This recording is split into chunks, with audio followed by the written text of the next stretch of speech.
ఓం శ్రీ సాయినాథాయ నమః. అందరికీ నమస్కారం అండి.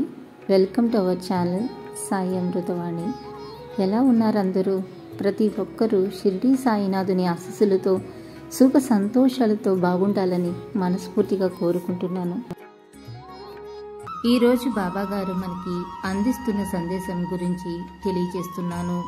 అఖిలాండ కోటి బ్రహ్మాండ నాయకుడు, రాజాదిరాజు, యోగిరాజు, పరిశుద్ధ పరమేశ్వరి యొక్క అవతారమైన శ్రీ సాయినాథునిలోని విశిష్టత ఏమిటంటే, ఆయన యొక్క కల్పవృక్షము కామధేనువు కంటే భిన్నంగా అడిగిన వారికి, అడగని వారికి కూడా వారికి నిత్య జాగృతుడై కావలసినవన్నిటినీ సమకూర్చి మొదట వారి భౌతిక అవసరాలను తీర్చి పిమ్మట వారిని ఆధ్యాత్మిక మార్గంలో పయనింపజేస్తారు. అంతేకాక మొదటి నుండి వారి వెంట ఉండి వారిని దారి తప్పకుండా మార్గదర్శవలే నిలిచి చివరకంటూ మనల్ని గమ్యం చేరుస్తారు.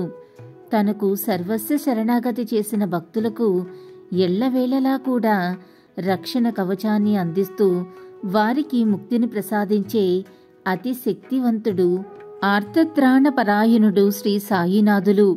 ఇప్పుడు ఆ మహనీయుడు చేసిన ఒక అద్భుతమైన లీలలను స్మరించుకుందాం. పూనా జిల్లా జున్నూర్ తాలూకా నారాయణ గ్రామం వాస్తవ్యుడు అయిన భీమాజీ పాటెలకు ఒకసారి ఊపిరితిత్తుల వ్యాధి సోకి క్రమంగా అది క్షయగా పరిణమించింది. వైద్య విజ్ఞానం అంతగా అభివృద్ధి చెందని ఆ రోజుల్లో క్షయవ్యాధిని మృత్యుద్వారంగా పరిగణించేవారు. స్వతహాగా ధనవంతుడైన భీమాజీ ఎన్నో రకములైన మందులను వాడాడు. ఎందరో ప్రసిద్ధమైన డాక్టర్లకు చూపించాడు. కాని ఆ వ్యాధి ఇసుమంతైనను తగ్గలేదు. ఇక ప్రాణం మీద ఆశ వదులుకుని, ఓ భగవంతుడా, నీవే నాకిక దిక్కు అని రాత్రింబవళ్ళు కూడా అతి దీనంగా ప్రార్థించసాగాడు.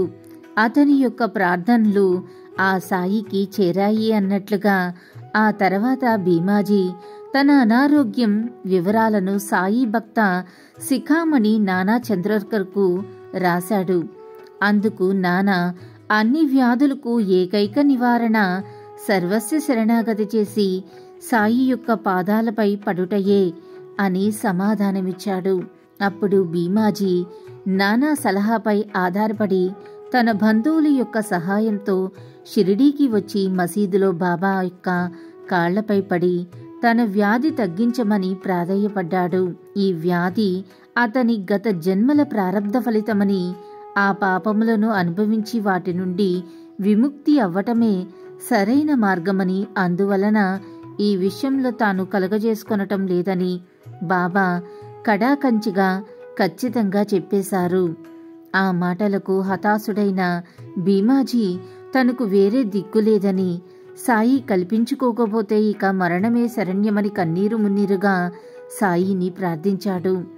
అతని యొక్క పరిశుద్ధమైన ప్రార్థనకు బాబా హృదయం కరిగింది.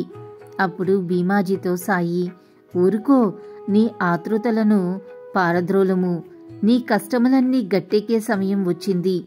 ఎంతటి బాధలున్నవారైనా తల్లి వంటి ఈ మసీదు మెట్లెక్కితే వారి కష్టములన్నీ నిష్క్రమించి సంతోషమునకు దారితీస్తాయి. ఇచ్చటి పకీరు మిక్కిలి దయామయుడు, నీ రోగమును తప్పక బాగుచెయ్యును అని ప్రేమపూర్వక పలుకులను పలికారు. ఆ కమ్మని పలుకులతో భీమాజీకి కొండంత ఊరట కలిగినట్లు అయ్యింది. అప్పటి వరకు ప్రతి 5 నిమిషాలకు కూడా రక్తం కక్కుతున్న అతను సాయి సుముఖంలో ఒక్కసారి కూడా రక్తమనేది కక్కలేదు. సాయి వానికి నిన్ను కాపాడతాను అని దయతో అభయం ఇచ్చినప్పటి నుండి కూడా భీమాజీ జబ్బు నయమవటం ఆరంభించింది. అతనిని భీమాబాయ్ అను వారి ఇంట ఉంచమని సాయి సలహా ఇచ్చారు. ఆ ఇంటికి గాలి వెలుతురు సరిగ్గా ఉండక ఏమంత సౌకర్యంగా ఉండదు. క్షయరోగంతో బాధపడువారికి ఆ ఇల్లు అస్సలు పనికిరాదు. కాని సాయి వాక్కు బ్రహ్మవాక్కుతో సమానం. ఆ రాత్రి అతనికి 2 స్వప్నములు వచ్చాయి. మొదటి స్వప్నంలో భీమాజీ ఒక పాఠశాల విద్యార్థిగా ఉన్నాడు. టీచర్ చెప్పిన పద్యములను కంఠస్థం చెయ్యకపోవటం వలన టీచర్ గారు అతన్ని తీవ్రంగా దెబ్బలు కొట్టారు. రెండవ స్వప్నంలో గుర్తు తెలియని వ్యక్తులు కొందరు భీమాజీ యొక్క ఛాతీపై పెద్ద బండను వేసి కిందకు మీదకు తొక్కటం వలన ఛాతీలో నొప్పి ఎక్కువగా వచ్చి భీమాజీ తీవ్రమైన బాధను అనుభవించాడు. కలలో పడిన ఈ బాధలతో అతని జబ్బు పూర్తిగా నయమైపోయింది. కొద్ది రోజుల్లోనే శ్రీ సాయి యొక్క ఊదీ ప్రసాదాలను తీసుకుని ఆనందంగా తన బంధువులతో ఇంటికి తిరిగి వెళ్ళాడు. సాయినాథులు తనకు చేసిన ఈ మేలును మరవక ప్రతి నెలా కూడా శ్రీ సాయిబాబా యొక్క సత్యవ్రతం అనే వ్రతాన్ని అత్యంత భక్తి శ్రద్ధలతో చేసుకోసాగాడు. ఈ విధంగా శ్రీ సాయినాథులు తమదైన శైలిలో తన భక్తుని యొక్క వ్యాధిని తగ్గించి వేశారు. సాయి తాను తన భక్తులకు చేసిన మేలుకు ప్రతిఫలముగా ఏమీ ఆశించేవారు కాదు. వారికి కావలసింది భక్తులు తాము పొందిన మేలును గుర్తించుకుని తనపై అచంచలమైన నమ్మకం కలిగి ఉండటమే. తనకు సర్వస్వ శరణాగతి చేసిన భీమాజీ యొక్క కిందటి జన్మలో చేసుకున్న ప్రారబ్ధ కర్మలను సైతం తప్పించి మందులు ఆపరేషన్లు లేకుండా కేవలం స్వప్నానుభవములతో అతి దుర్లభమైన అతని వ్యాధిని తగ్గించి పరిపూర్ణ ఆరోగ్యవంతుణ్ణి గావించి తదనంతరం సుఖవంతమైన నూతన జీవితం ప్రసాదించిన కరుణామూర్తి శ్రీ సాయి. సాయి యొక్క కరుణను అపారమైన అనుగ్రహమును పొందాలంటే ఆడంబరమైన భజనలు, ఆర్భాటమైన పూజలు, యజ్ఞ యాగాదులు అవసరం లేదు. పరిశుద్ధమైన మనసు ఇచ్చేది పుచ్చుకునేది ఆ సాయియే అన్న దృఢమైన నమ్మకం చాలు.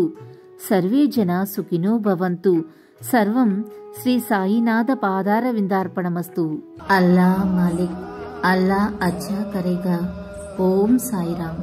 ఇలాగే బాబా గారి సందేశం రోజు వినాలి అనుకుంటే మన ఛానల్ని సబ్స్క్రైబ్ చేసుకుని సపోర్ట్ చేయండి. అంతవరకు సర్వే జన సుఖినో భవంతు. Thanks for watching.